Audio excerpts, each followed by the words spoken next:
mendengarkan cerita Batu Menangis, cerita anak Nusantara. Pada zaman dahulu, di Kalimantan Barat, hiduplah sebuah keluarga kecil. Sang ayah bernama Awang dan sang ibu bernama Sari.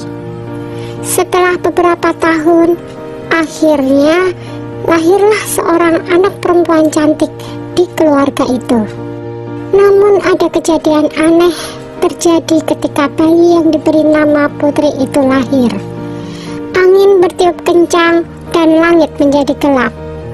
Proses kelahiran ini ternyata mempengaruhi sifat Putri yang tidak sesuai dengan harapan orang tuanya. Setelah tumbuh menjadi gadis yang cantik, kelakuan Putri berubah menjadi pemalas. Kerjanya tiap hari hanya berdandan dan tak pernah membantu ibunya mengurus pekerjaan rumah. Sifatnya manja dan kekanak-kanakan. Setiap permintaan harus diturutin, tidak peduli keadaan orang tuanya. Suatu ketika, Putri diajak ibunya berbelanja ke pasar yang cukup jauh dari rumah.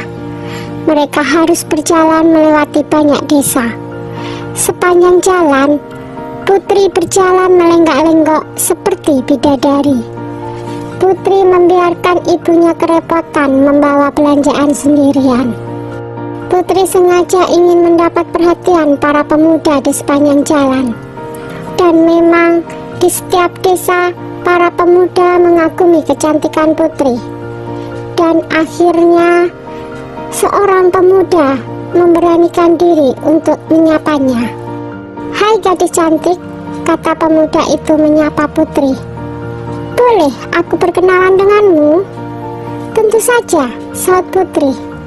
Akhirnya mereka berbincang dengan akrab. "Oh iya, namaku Jafar," kata si pemuda. "Kemana engkau akan pergi?" tanya pemuda itu penasaran. "Aku hanya melihat-lihat pemandangan desa saja," jawab Putri. "Oh iya? Seorang diri atau bersama ibu itu?" tanya Jafar lagi. "Oh, dia bukan siapa-siapa, hanya pembantuku," jawab Putri. Putri selalu menjawab seperti itu setiap kali ada pemuda yang bertanya kepadanya. Dia selalu bilang bahwa wanita yang bersamanya adalah pembantunya. Mendengar Putri berkata seperti itu berulang-ulang, si ibu menjadi sakit hatinya. Dia berkata, "Ya Tuhan, betapa tega anakku berkata seperti itu. Apakah ia tak memikirkan perasaanku sebagai ibu kandungnya? Hatiku sakit Tuhan, aku tak tahan lagi. Berilah ia pelajaran." Seketika itu tubuh Putri seperti beku. Ia pun berteriak, "Ibu, ibu, apa yang terjadi padaku?" Ibunya tak menduga bahwa perkataannya menjadi doa dan dikabulkan oleh Tuhan. Ibunya menangis sedih, tak tahan melihat keadaan Putri yang mulai kaku seperti batu. "Ibu, ibu, tolong aku Bu," teriak Putri lagi. Ibunya menggeleng dari jauh. "Tidak Tuhan, tidak. Aku tak ingin dia menjadi batu. Aku hanya ingin dia jerah dan tidak mengulangi perilaku buruknya."